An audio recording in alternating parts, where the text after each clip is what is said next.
እግዚአብሔር ንዓኻ ጥዕና ስለ ዝሃበካ ነዚ ጥዕና እዚ ተመልኪትካ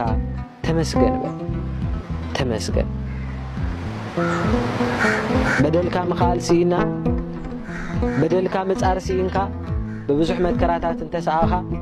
እግዚአብሔር ንበደልካ ንበደለይ ንበደልና ንኹላህና በደልና ሸፊኑ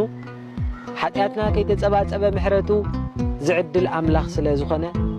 ተመስገን በል ስለ ኩሉ ነገር አመስጋን ሁን